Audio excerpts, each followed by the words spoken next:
할렐루야, 반갑습니다. 오늘 에스라서 갑니다. 이 에스라서 중에서도 6월절을 지킨 내용을 하나님께서 오늘 이번 주에 여러분과 은혜를 나누도록 허락하셨습니다.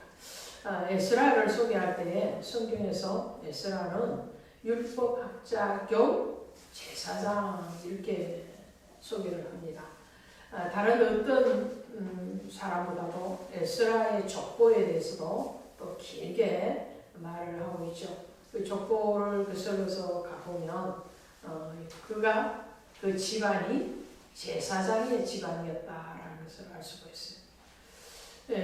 바벨론 포로로 잡혀가 있던 이스라엘 백성들이 하나님의 은혜 가운데서 다시 돌아오게 됩니다. 돌아오면서 1차 포로 귀한 자, 2차 포로 귀한 자, 3차 포로 귀한 자 이렇게 나누어서 오게 되죠.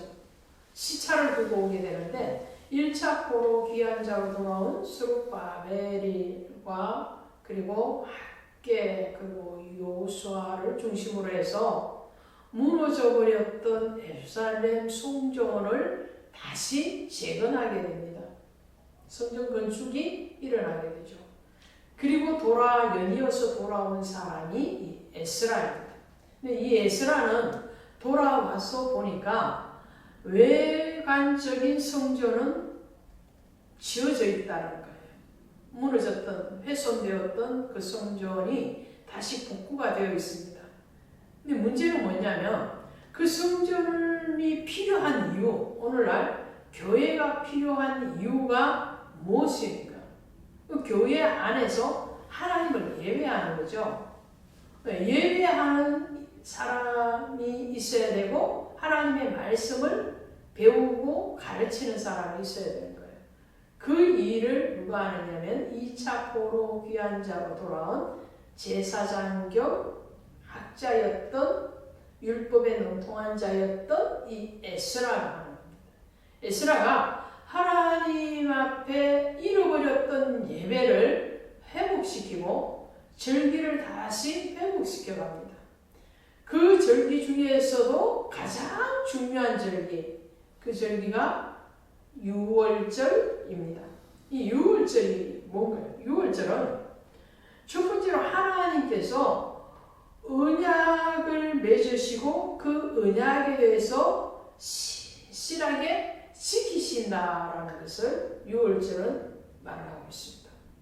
하나님이 이 6월절이 오기 이전에 이미 아브라함과 창세기 15장에서 언약을 맺었습니다. 그리고 17장에서 또 한 번 더 언약을 맺으십니다. 너의 자손들이 이방에 객이 되어서 400년 동안 그들을 섬기겠고 그들은 다시 돌아오릴 것이다. 돌아올 때에 빈손 들고 오지 않고 그 애굽의 물품을 취하여서 돌아올 것이다. 이렇게 약속을 하신 것이 창세기 15장 아브라함과의 약속이었습니다. 그 이후에도 하나님은 그 언약을 신실하게 지키시고 또 하나님의 언약에 대해서 기억을 하십니다. 이스라엘 백성들이 애굽의 종살이를 하고 그리고 오랜 종살이 가운데서 고통의 신음소리를 할 때에 하나님 뭐라고 말씀을 하시느냐면 내가 그들의 신음소리를 듣고 알고 보고 그리고 내려가서 그들을 데려오려 하노라 라고 말씀을 하십니다. 또 출애굽기 6장 3절 이하에 가니까 아브라함과 이삭과 야곱과 맺은 언약을 내가 기억하노라 이 말씀을 반복을 하거든요. 그 언약을 기억하신 하나님께서 이스라엘 백성들을 애굽의 그 압제와 고통으로부터 해방시켰어서 나오시기 이 전날 밤, 그 전날 밤에 하나님이 모세를 통해서 모든 이스라엘 이스라엘 백성들에게 말씀을 하십니다. 너희는 어린 양을 잡고 그 양의 피 바른 집 안에 거하여라. 양을 잡고 그 양의 피를 문 좌우설자와 임방에 바르고 그 집 안에서 양고기를 먹고 머문 사람들은 다 죽음의 재앙이 넘어갑니다. 그래서 6월절입니다. 이 이후로 이스라엘 백성들이 출애굽을 하고 요단을 건너서 길갈에 들어가서 첫 번째로 지키는 절기도 6월절입니다. 6월절이 지켜졌을 때에 그리고 그 6월절에 대한 예식을 행하고 그리고 할례를 예식을 행했을 때에 그들에게서 애굽의 수치가 굴러가요. 지나갑니다. 오늘 우리가 하나님의 백성으로 온전하게 들어왔을 때에 세상의 수치됨이 떠나가는 것을 보게 됩니다. 왕정시대를 지나면서 하나님 앞에 예배가 무너지고 그리고 하나님 앞에 악을 행하여서 하나님과의 교제가 단절이 되거나 혹은 희석이 되었을 때에 의로운 하나님의 사람 왕들이 등장을 하고 종교개혁을 몇 차례 하게 됩니다. 근데 그 종교개혁을 할 때도 항상 하나님의 앞에 예배와 절기를 지키는데 그 중에 이 6월절을 빼놓을 수 없는 절기로 지켰다는 거예요. 왜 그랬습니까? 이 6월절은 하나님이 아브라함과 이삭과 야곱과 맺은 언약을 기억하시고 그 언약을 신실하게 이루시는 것일 뿐만 아니라 이 6월절이 의미하는 것은 구원의 방법, 그 구원의 유일한 조건은 바로 언약의 피인 어린 양의 피가 있어야 된다라는 것을 말을 하는 거예요. 다른 어떤 것이 필요한 게 아니에요. 우리가 구원을 받는데 다른 어떤 것이 조건이 필요한 게 아니에요. 율법적인 다른 행위가 필요한 것이 아니라 어린 양의 피 홀림이 있어야 된다. 죄의 삭은 사망인데 그 사망을 구원할 것은 다른 어떤 것이 아닌 어린 양의 피이라는 것이요. 피 흘림이 없은즉 죄 사함이 없느니라. 히브리서 9장 22절에 그렇게 말씀합니다. 6월절날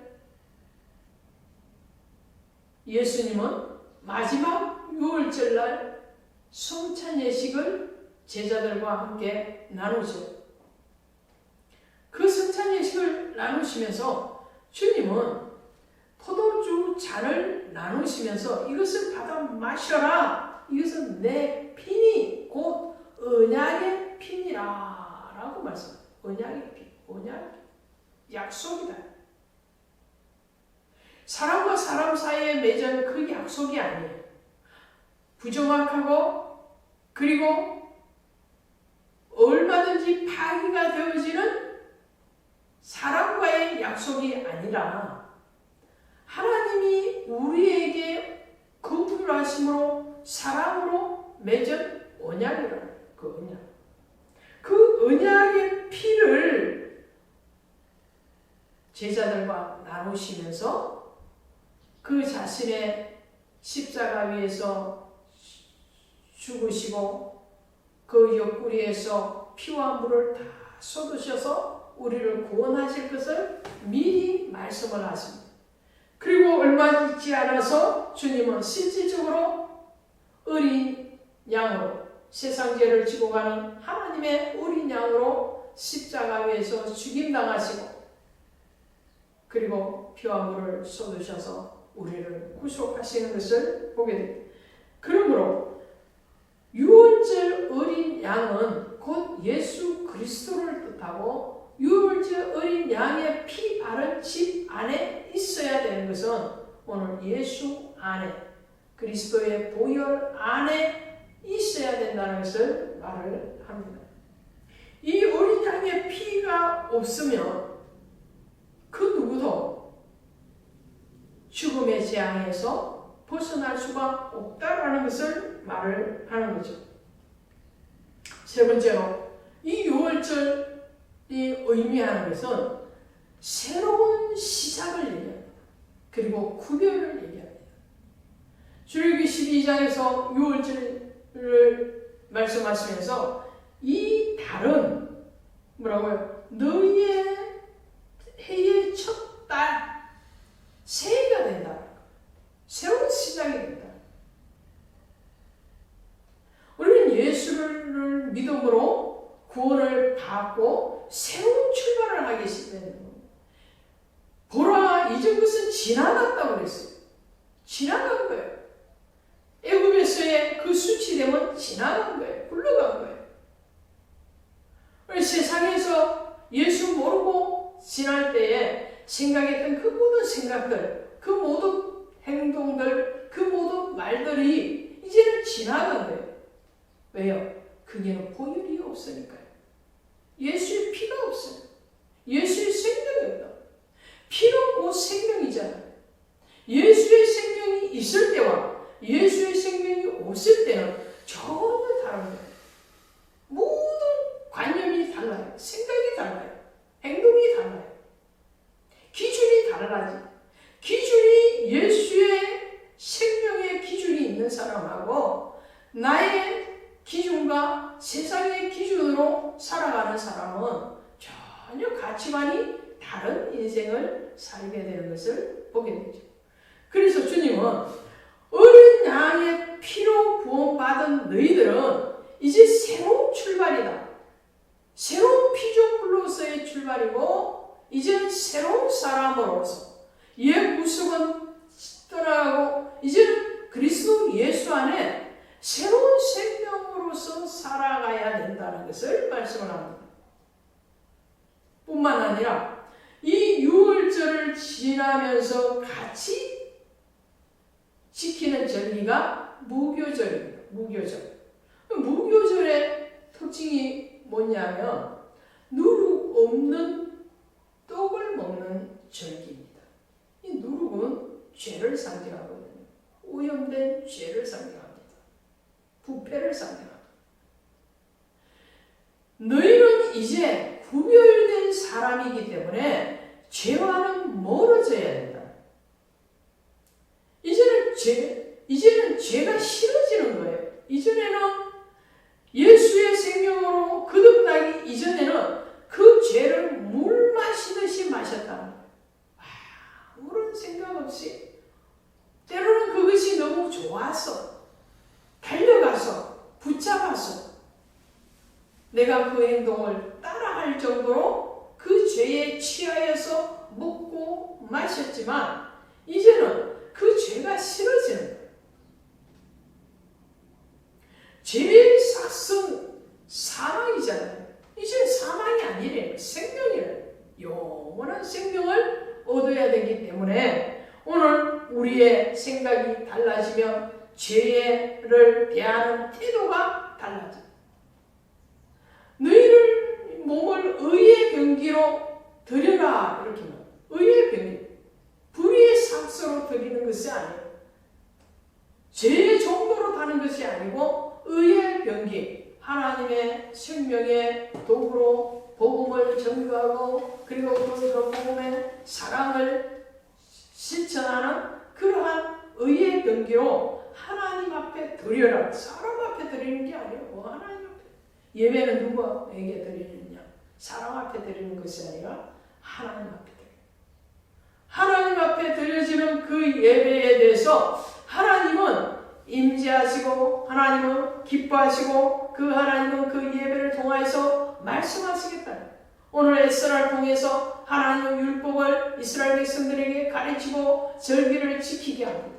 유월절을 지키게 합니다. 그동안 잃어버렸던 하나님과의 그 사랑과 교제를 다시 회복하게 합니다. 새로운 시작이다. 그러면서 무교절을 지키며 또 하나 더 추가해서 주님이 하시는 말씀입니다. 이제 너의 생명이 구별되었다. 이제는 전에는 혼합되어져 있었죠. 죄와 혼합되어져 있었고, 세상과 혼합되어져 있었고, 사랑과 혼합되어져 있었고, 혼합되어져서 이것이 얼마만큼 악으로 물들여져 있었는지 모르지만 이제는 누룩 없는 떡을 먹는 것처럼 너희의 모든 먹고 마심이 구별될 뿐만 아니라 생각이 구별되어지고 삶이 구별되어지고, 그래서 초태생은 다 내 것이라. 왜요? 이 초태생은 모든 생명을 대표하는 겁니다. 짐승으로부터 사람에 이르기까지 첫 것은 다 하나님 것으로 돌리는 것이 유월절 절기 이후에 선언되어집니다. 유월절 이전에는 구별됨이 없었어요. 내 것도 내 것이고 하나님 것도 내 것이고 이거잖아요. 그런데 이제는 아니에요. 하나님의 것은 하나님께요. 주님도 그래요. 가이사의 것은 가이사의, 하나님의 것은 하나님께요. 돌려야 돼. 구별해야 된다. 우리의 시간을 구별하고 물질을 구별하고 마음을 구별해야 돼. 구별되어진 곳에 구별된 은혜가 선포되어지는 줄로 믿습니다. 그래서 하나님은 이스라엘 백성들이 첫 유월절을 지킬 때에 뭐라고 말씀하시냐? 이것을 대대로 너희 후손에게 가르쳐 지키게 하라. 대대로 기억해서 지켜라. 예수님의 유월절 만찬 성찬식도 어떻게 해요? 기념하여 지켜라. 기억해라요. 너희 기억되어지는 것도 구별됩니다. 오늘 우리가 어떤 것을 기억하고 있느냐에 따라서 생각이 달라지고 행동이 달라지죠. 어린 양의 피를 기억해라는 거예요. 예수 그리스도의 십자가의 구속을 기억하고 너희의 생명이 이제는 세상의 생명이 아니다. 너희의 어떤 생각이 세상의 관념으로 끝나는 것이 아니다라는 것을 선언하고 있습니다. 오늘 이 유월절을 우리는 지키고 있습니다. 절기로 지키는 것이 아니라 봉사에 그리스도 예수의 피로 새로워지고 그리스도 예수의 피로 그 새로워진 구별된 삶, 또 하나님 앞에 그 은혜와 그 사랑의 언약을 대대로 기억하는 그러한 신앙과 삶에서 승리하시기를 주 예수의 이름으로 축원드립니다. 기도합시다. 하나님 고맙습니다. 사랑합니다. 그리스도 예수에 있는 생명이 얼마나 귀한 것인지를 오늘 깨닫게 하시니 감사합니다. 유월절 어린 양의 피로 이스라엘 백성들을 구원하실 뿐만 아니라 예수 그리스도의 십자가의 피로 그리스도의 구속을 이루오셔서 오늘 우리의 모두를 구원하셔서 하나님의 의의 자녀가 되게 하시고 그리스도의 아버지 나라의 아버지 하나님이여 속하게 허락하심을 감사합니다. 이 모든 것 감사하고 예수님의 이름으로 기도드려서나이다. 아멘.